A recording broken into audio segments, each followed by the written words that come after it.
ಅಲ್ಲ ನಾವು ಒಳ್ಳೆ ಮಾತನಾಗ ಹೇಳಿದ್ವಿ ಕಣಪ್ಪ. ನಾವು ಒಳ್ಳೆ ಮಾತನಾಗೆ ಮಾತಾಡಿದ್ವಿ. ಹಿಂಗೆ ಮಾಡೋದು ತಪ್ಪು, ಇಬ್ರು ಚೆನ್ನಾಗಿ ಇತ್ಕೊಂಡು ಹೋಗ್ಬೇಕು ಅಂತೇಳಿ ಎಷ್ಟು ಒಳ್ಳೆ ಮಾತನಾಗ ಹೇಳಿದ್ವಿ ಗೊತ್ತಾ. ಕೇಳಲಿಲ್ಲ ಅಂತ ಅಂದ್ರೆ ಇನ್ನೇನು ಮಾಡೋಣ? ಕರ್ಕೊಂಡು ಹೋಗೋ, ಏನು ನಿಮ್ಮ ಅಕ್ಕನ ಕರ್ಕೊಂಡು ಹೋಗಕ್ಕೆ ಬಂದಿದ್ಯೇನೋ ಅಂತೇಳಿ ಇಷ್ಟೊಂದು ಜೋರು ಮಾಡಿದ್ರೆ ಮತ್ತೆ ನಾನು ಸುಮ್ಮನೆ ಇರ್ತೀನಾ? ಕರ್ಕೊಂಡು ಬಂದೆ.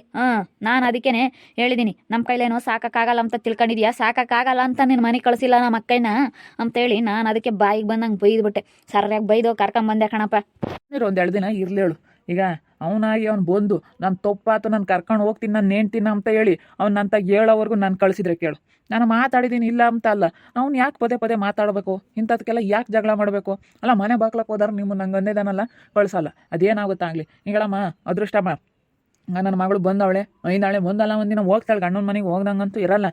ಹಂಗೆ ಅವಳು ಹಣೆ ಬರ್ದಾಗಿದ್ದರೆ ನಾನು ನನ್ನ ಮಗಳು ಬೇಕಾದ್ರೆ ಬೇರೆ ಇರ್ತೀವಿ. ಈಗಳಮ್ಮ ನಿಮ್ಮ ಮಧ್ಯೆ ಏನು ಬಂದರೂ ಅನುಸರಿಸ್ಕೊಂಡು ಚೆನ್ನಾಗಿರ್ಬೇಕು. ಸ್ವಲ್ಪ ದಿನದ ಮಟ್ಟಿಗೆ ಚೆನ್ನಾಗಿರೋದು ನೋಡ್ರಿ. ಋತು ಅಕ್ಕ, ನನಗೂ ಕಾಲು ತೆಗ್ದು ಬರಬಾರ್ದು ಅಂಬೋದೇ ಇದ್ದಿದ್ದು. ಆದರೆ ಏನು ಮಾಡಲಿ, ನಮ್ಮ ಗುಂಡಪ್ಪ ಬಾ ಹೋಗೋಣ ಅಕ್ಕ ಅಂತೇಳಿ ಕರ್ಕೊಂಬಂದ್ಬಿಟ್ಟ. ನನಗೂ ಬರಬಾರ್ದು ಅಂತೇಳಿ ಭಾಳ ನಾನು ಸುಧಾರಿಸಿದ್ದೀನಿ. ಆದರೆ ಇರೋಕ್ಕಾಗ್ದಿಲ್ಲದಕ್ಕೆ ಅದಕ್ಕೆ ಅದೃಷ್ಟ ಏನು ಹೇಳ್ತು, ಬೇಡ ಇರಬೇಡ ಬಂದ್ಬಿಡು. ಯಾಕಂದರೆ ಇಂಥ ಸಂದರ್ಭದಾಗೆ ಯಾರಾದರೂ ಒಬ್ಬರು ಕಣ್ಣಿ ಮರಿಯಾಗಿದ್ದರೆ ಮಾತ್ರ ಅದು ಸರಿ ಹೋಗೋದು. ಕಣ್ಮುಂದೆ ಇದ್ದರೆ ದ್ವೇಷ, ಅಸೂಯೆ ಅನ್ನೋದಿನ್ನೂ ಜಾಸ್ತಿ ಆಗುತ್ತೆ, ದ್ವೇಷ ಅನ್ನೋದಿನ್ನೂ ಜಾಸ್ತಿ ಆಗುತ್ತೆ, ಸಿಟ್ಟಂಬದು ಜಾಸ್ತಿ. ಅದಕ್ಕೆ ಬೇಡ, ಕಣ್ಮುಂದೆ ಇರೋದಂತೂ ಬೇಡ ಅಂತ ಹೇಳಿ ಅದಕ್ಕೆ ನನ್ನ ಕರೆದ್ಬಿಟ್ರು. ಅದಕ್ಕೆ ನಾನು ಬಂದುಬಿಟ್ಟೆ. ಬಿಡು ಇವಾಗ ಯಾಕೆ ಸುಮ್ಮನೆ. ಈಗ ನಾನು ಫೋನ್ ಮಾಡೋಣ ಅಂದ್ಕೊಂಡೆ, ಅವನಿಗೆ ಫೋನ್ ಮಾಡಿ ಮಾತಾಡೋಣ ಅಂದ್ಕೊಂಡೆ, ನಿನಗೆ ಬುದ್ಧಿ ಐತೋ ಇಲ್ವೋ ಅಂತೇಳಿ ಫೋನ್ ಮಾಡಿ ಮಾತಾಡೋಣ ಅಂದ್ಕೊಂಡೆ. ಯಾಕಂತ ಸುಮ್ಮನೆ ಸಂಗೀತ ಅತ್ತೆಗೆ ಫೋನ್ ಮಾಡಿದ್ದೆ. ಸಂಗೀತ ಅತ್ತೆ ಏನಂತು, ನಾನು ತವ್ರ ಮನೆಗೆ ಹೋಗ್ತಾ ಇದ್ದೀನಿ, ಅವ್ನು ಒಬ್ಬನೇ ಮಾಡ್ಕೊಂಡು ಉಮ್ಲೇಳು, ಅವನೇ ಇರಲೇಳು ಮನೆಯಾಗೆ ಅಂತೇಳಿ ಹೇಳೈತೆ. ಅವರೆಲ್ಲ ಬುದ್ಧಿ ಕಲಿಸ್ತಾರೆ. ಅದಕ್ಕೆ ನಾವು ಮಾತ್ರ ಬರಲ್ಲ ಋತಮ್ಮ, ನಮಗೂ ಇದಕ್ಕೂ ಸಂಬಂಧ ಇಲ್ಲ, ನಾವು ಮಾತ್ರ ಬರೋದಿಲ್ಲ ಅಂತ ಹೇಳೈತೆ. ಅದಕ್ಕೇ ಏನೂ ಇವಾಗ ತಲೆ ಕೆಡಿಸ್ಕೊಂಬಕ್ಕೆ ಹೋಗ್ಬೇಡ. ಈಗ ಸ್ವಲ್ಪ ದಿನ ಬಂದಿದೆಯಾ, ಸುಮ್ಮನೆ ಹೊಲ್ದಾಗ ಏನಾನ ಕೆಲಸ ಮಾಡ್ಕೊಂಡು ಸುಮ್ಮನೆ ನೆಮ್ಮದಿಯಾಗಿರೋದು ನೋಡು ಅಷ್ಟೇ. ಏನು ತಲೆ ಕೆಡಿಸ್ಕೊಂಬಕ್ಕೆ ಹೋಗ್ಬೇಡ ನೀನು. ನಾನು ಅದನ್ನೇ ಹೇಳ್ತಾ ಇದ್ದೀನಿ. ಈಗ ಏನೋ ಗಂಡ ಹೆಂಡತಿ ಅಂದಮೇಲೆ ಜಗಳ ಬಂದಿರುತ್ತೆ, ಅನುಸರಿಸ್ಕೊಂಡು ಹೋಗ್ರಿ ಅಂತೇಳಿ ನಾನು ಎಷ್ಟು ಒಳ್ಳೆ ಮಾತಿಂದ ಹೇಳ್ತಾ ಇದ್ದೀನಿ. ಆದರೆ ಕೇಳಲಿಲ್ಲ ಅಂದಮೇಲೆ ಇನ್ನೇನು ಮಾಡೋಕ್ಕಾಗುತ್ತೆ? ಇನ್ನೂ ಒಂದು ಪಕ್ಷ ಒಂದು ಮಾತು ಅಂದಿದ್ರು ನನಗೇನು ಆಗ್ತಿರ್ಲಿಲ್ಲ. ಆದರೆ ನಮ್ಮ ಅಯ್ಯಪ್ಪನ ಅಂದವ್ರ ಬಾಯಕ್ಕೆ ಮಾತ್ರ ಉಳ್ಬಿಡ್ಬೇಕು. ನಮ್ಮ ಅಯ್ಯಪ್ಪನ ಯಾಕೆ ಅನ್ಬೇಕು ಅವನು? ಏನೋ ಮಾತಾಡಿದ್ ನಿಜ, ಅದ್ರಾಗ ಏನಾದರೂ ಅವರು ತಪ್ಪಾಗಿ ಮಾತಾಡಿದಾರ, ಏನೇನು ಕೆಟ್ಟ ಮಾತಾಡಿದಾರ ಅವನ ಆ ರೀತಿ ಇಂಥ ದೊಡ್ಡ ಜಗಳ ಮಾಡೋಕ್ಕೆ?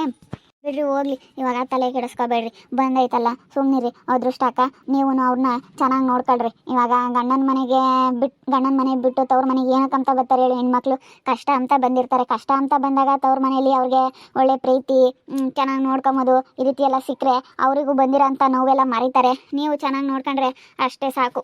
ನಾನು ನಿರ್ಧಾರ ಮಾಡ್ಕೊಬಿಟ್ಟಿದ್ದೀನಿ ಜಾನಕಿ.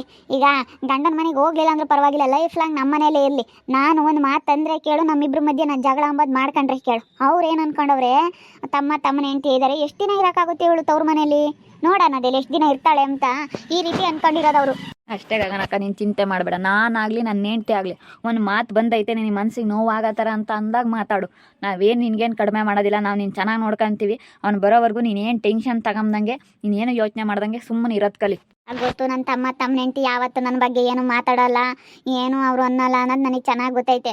ಈಗ ಆದರೆ ನಾನಿವತ್ತು ಇವಾಗ ಹಿಂಗೆ ನಾನು ನೆಮ್ಮದಿಯಾಗಿದ್ದೀನಿ ತವ್ರ ಮನೇಲಿ ಅಂತಂದರೆ ಹೆಣ್ಮಕ್ಳು ಎಲ್ಲಿರ್ಬೇಕು ಅಲ್ಲಿರಬೇಕು ಅಂತ ಅದೊಂದು ಮನಸ್ಸಾಗೆ ಬಂದೇ ಬರುತ್ತೆ. ಏನು ಮಾಡೋಕ್ಕಾಗಲ್ಲ.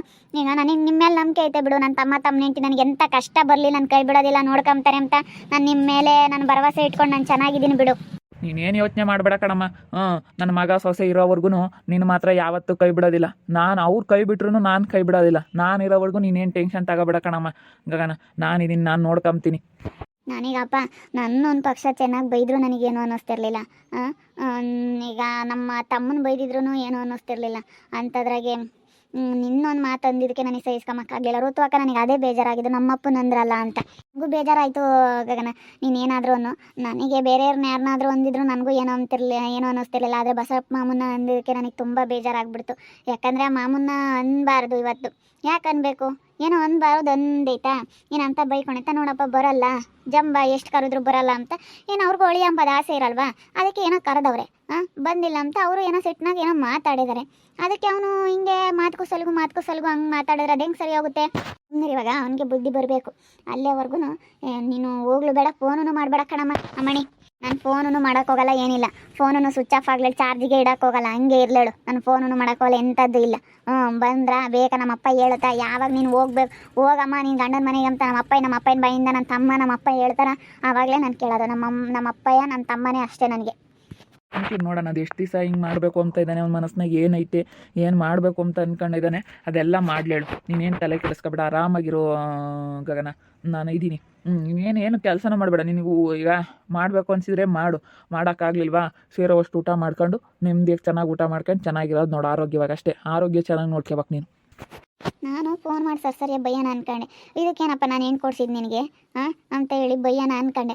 ಆದರೂ ಬಿಡು, ಯಾಕೆ ಈಗ ಗಂಡ ಹೆಂಡತಿ ಮೇಲೆ ಜಗಳ ಬರುತ್ತೆ ಹೋಗುತ್ತೆ, ಯಾಕೆ ನಾಳೆ ಹೊತ್ತಿನ ಚೆನ್ನಾಗಿ ಆಗ್ತೀರಾ ನೀವು, ಮತ್ತೆ ನನ್ನ ತಪ್ಪಾಗಿ ತಿಳ್ಕೊಬಿಡ್ತಾನೆ, ನನ್ನ ಮೇಲೆ ಸಿಟ್ಟು ಮಾಡ್ಕೊಂತಾನೆ ಎಂಬ ಒಂದು ಕಾರಣಕ್ಕೋಸ್ಕರ ನಾನು ಏನೂ ಹೇಳಕ್ಕೆ ಹೋಗಲಿಲ್ಲ. ಏನಾದರೂ ಮಾಡ್ಕೊಂಬೇಳು, ಯಾಕೆ ಹೇಳಿದ್ರೆ ಸಿಟ್ಟು ಅಂತೇಳಿ ನಾನು ಅದಕ್ಕೆ ಏನೂ ಹೇಳಕ್ಕೆ ಹೋಗಲಿಲ್ಲ. ಬೇಡ ಋತು ಅಕ್ಕ, ನೀನು ಹೇಳ್ಬೇಡ, ನೀನು ಹೇಳಿ ಯಾಕೆ ನಿಷ್ಠೂರ ಆಗ್ತೀಯಾ, ಯಾರಿಗೂ ಹೇಳ್ಬಾರ್ದು, ನಾಳೆ ದಿನ ಅವ್ರು ಚೆನ್ನಾಗಿ ಆಗ್ತಾರೆ. ಯಾಕೆ ಸುಮ್ಮನೆ, ನಾನು ಏನೂ ಹೇಳಕ್ಕೆ ಹೋಗಿಲ್ಲ. ಅದಕ್ಕೆ ನಾವೇನೋ ಹೇಳಿದ್ರೆ ನಮ್ಮ ಗಗನಕ್ಕನಿಗೆ ಹೇಳ್ಬೋದು, ಅಕ್ಕ ಹಿಂಗಿರಕ್ಕ ಹಿಂಗೆ ಮಾಡಕ್ಕ ಅಂತೇಳಿ ನಾವೇನೋ ನಮ್ಮ ಅಕ್ಕನಿಗೆ ಹೇಳ್ಬೋದು. ಅಷ್ಟು ಬಿಟ್ಟರೆ ಅವ್ರಿಗೆ ಹೇಳೋಕ್ಕಾಗಲ್ಲ ನಾವು, ಯಾಕಂದರೆ ಇವಾಗ ಹೇಳಿದ್ರೆ ನಮ್ಮ ಮೇಲೆ ಸಿಟ್ಟು ಮಾಡ್ಕೊಂತಾರೆ. ಸುಮ್ಮನೆ ಯಾಕೆ, ನಾವು ಹೇಳೋ ಅಂಥದ್ದೇನಿಲ್ಲ ಅಂತ ನಾನು ಅಂದ್ಕೊಂಡಿದ್ದೀನಿ. ನಮ್ಮ ಅಕ್ಕನ ಮನ್ಸಿಗೆ ನೋವು ಮಾಡಿದಾರೆ, ನಮ್ಮ ಅಕ್ಕಗೆ ಈ ರೀತಿ ಮಾಡಿದ್ದಾರೆ ಅಂದರೆ ಯಾವತ್ತೂ ಒಳ್ಳೇದಾಗಲ್ಲ, ನಿಜ ಒಳ್ಳೇದಾಗಲ್ಲ. ನನ್ನ ಕಣ್ಣೆದ್ರಿಗೇ ಅನುಭವಿಸ್ತವ್ರು ನೋಡು, ಅನುಭವಿಸಿ ಬಿಟ್ಟಿರೋಕ್ಕಾಗಲ್ಲಪ್ಪ, ಕಳಿಸು ನಿಮ್ಮ ಅಕ್ಕನ ಅಂತೇಳಿ ನನಗೆ ಫೋನ್ ಮಾಡಬೇಕು. ಆ ರೀತಿ ಆಗುತ್ತೆ, ನೋಡ್ತಾಯಿರು. ನನಗೆ ಫೋನ್ ಮಾಡಿ ನಿಮ್ಮ ಅಕ್ಕನಂತೂ ಬಿಟ್ಟಿರೋಕ್ಕಾಗಲ್ಲಪ್ಪ, ಮನೆಯಾಗ ಯಾರು ನನಗೆ ಮಾಡಿಕೋರಿಲ್ಲ, ನಾನು ನೋಡ್ಕೊಳ್ಳೋರಿಲ್ಲ, ಕಳ್ಸಪ್ಪ ಅಂತೇಳಿ ನನ್ನ ಹತ್ರ ಬಂದು ಕಾಲು ಇಟ್ಕೊಂಡು ಬೇಡ್ಕೋಬೇಕು. ಆ ರೀತಿ ಆಗುತ್ತೆ. ಆ ರೀತಿ ಆದಾಗ ನೋಡು, ಅವ್ರಿಗೆ ಗೊತ್ತಾಗುತ್ತೆ. ನೀವು ಅಷ್ಟೇ ಕಣ ಅದೃಷ್ಟ, ನೀನು ಅಷ್ಟೇ ಕಣಪ್ಪ ಗುಣ. ನೀನು ಫೋನ್ ಮಾಡೋಕ್ಕೆ ಹೋಗ್ಬೇಡ, ಅವ್ರಿಗೆ ಏನು ಕೇಳಕ್ಕೆ ಹೋಗ್ಬೇಡ, ಎಂಥದ್ದು ಮಾಡೋಕ್ಕೆ ಹೋಗ್ಬೇಡ. ನಾನೇನಕ್ಕೆ ಮಾಡೋಣ ಬಿಡು, ಇಷ್ಟೆಲ್ಲ ಆದಮೇಲೆ ನಾನು ಇನ್ನು ಅಯ್ಯಪ್ಪ ನಿನ್ನ ಯಾಕೆ ಫೋನ್ ಮಾಡಿ ನೀನು ಚೆನ್ನಾಗಿದ್ದೀನಪ್ಪ ಅಂತ ಅವ್ರು ನಿನ್ನ ಯಾಕೆ ಕೇಳೋಣ. ಅವರಾಗಿ ಅವ್ರು ಫೋನ್ ಮಾಡಬೇಕು, ಅವರಾಗಿ ಅವ್ರು ಬರಬೇಕು. ಅಲ್ಲೇವರೆಗೂ ನಾನಂತೂ ನಿನ್ನ ಕಳಿಸೋದಿಲ್ಲ, ನಾವು ಫೋನ್ ಮಾಡೋಕ್ಕೂ ಹೋಗಲ್ಲ. ಸುಮ್ಮನೆ ಇರಕ್ಕ, ಏನೋ ತಲೆ ಕೆಡಿಸ್ಕೊಬೇಡ ನೀನು, ಆರಾಮಾಗಿದ್ಬಿಡು. ಋತು ಅಕ್ಕ ಐತೆ, ಜಾನಕಿ ಐತೆ, ಎಲ್ಲರೂ ಇರಬೇಕಾದ್ರೆ ನೀನೇನು ತಲೆ ಕೆಡಿಸ್ಕೊಬೇಡ, ಆರಾಮ ನೆಮ್ಮದಿಯಾಗಿ ಮನೆ ಹತ್ರ ನೆಮ್ಮದಿ ಸಂತೋಷವಾಗಿರೋದು ನೋಡು ಅಷ್ಟೇ. ಅದೇನೆ, ಇಷ್ಟೊಂದೆಲ್ಲ ನೀನು ಧೈರ್ಯ ಹೇಳ್ತಾ ಇದ್ದಾರಲ್ಲ, ಹಿಂಗೆ ಹೇಳೋ ಅಂಥವ್ರು ಯಾರೂ ಇಲ್ಲ. ಈಗ ನಿನಗೆ ಕಷ್ಟ ಅಂತ ಬಂದಿದೀಯಾ, ಚೆನ್ನಾಗಿ ನೋಡ್ಕೊಂತಾರೆ, ಚೆನ್ನಾಗಿರು ಅಷ್ಟೇ, ನೆಮ್ಮದಿಯಾಗಿರೋದು ನೋಡು. ಇವತ್ತು ನನ್ನ ತಮ್ಮಗಳು ಹೆಂಗೋ, ಇವತ್ತು ನಿನ್ನ ತಮ್ಮನೂ ಹಂಗೆ ನಿನ್ನ ಚೆನ್ನಾಗಿ ನೋಡ್ಕೊಂತಾನೆ.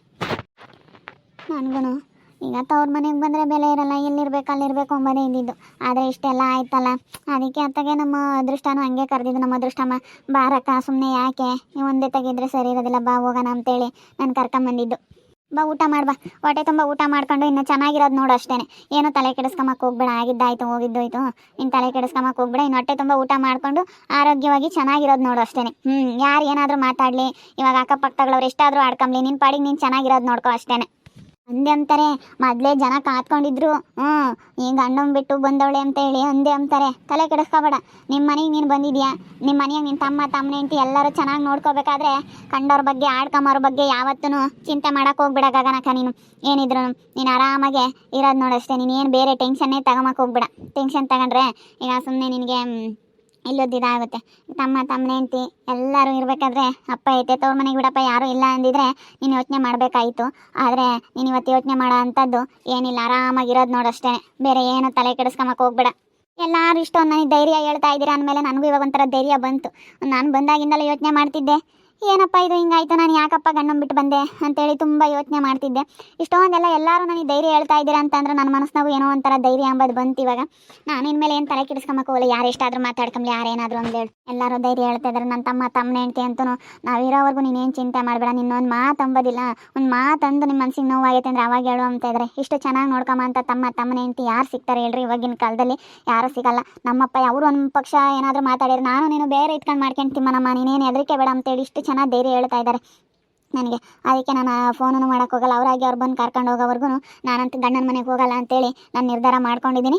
ಓಕೆ ಫ್ರೆಂಡ್ಸ್, ಈ ವಿಡಿಯೋನಲ್ಲಿ ಮುಗಿಸ್ತಾ ಇದ್ದೀನಿ. ಮುಂದಿನ ವಿಡಿಯೋದಲ್ಲಿ ಸಿಗ್ತೀನಿ. ಈ ವಿಡಿಯೋ ಇಷ್ಟ ಆಗಿದ್ರೆ ಒಂದು ಲೈಕ್ ಮಾಡಿ, ಹಾಗೆ ನಿಮ್ಮ ಅಭಿಪ್ರಾಯಗಳನ್ನು ಕಮೆಂಟ್ ಮೂಲಕ ತಿಳಿಸಿ, ಹಾಗೆ ನಿಮ್ಮ ಫ್ಯಾಮಿಲಿ ಮೆಂಬರ್ಸ್ ಜೊತೆ ವಿಡಿಯೋನ ಆದಷ್ಟು ಶೇರ್ ಮಾಡಿ ಅಂತ ಹೇಳ್ತಾ ಈ ವಿಡಿಯೋನ ಇಲ್ಲಿಗೆ ಎಂಡ್ ಮಾಡ್ತಾ ಇದ್ದೀನಿ. ಮುಂದಿನ ವಿಡಿಯೋದಲ್ಲಿ ಸಿಗ್ತೀನಿ. ಎಲ್ರಿಗೂ ಥ್ಯಾಂಕ್ ಯು, ಟಾಟಾ, ಬಾಯ್ ಬಾಯ್, ಸಿ ಯು.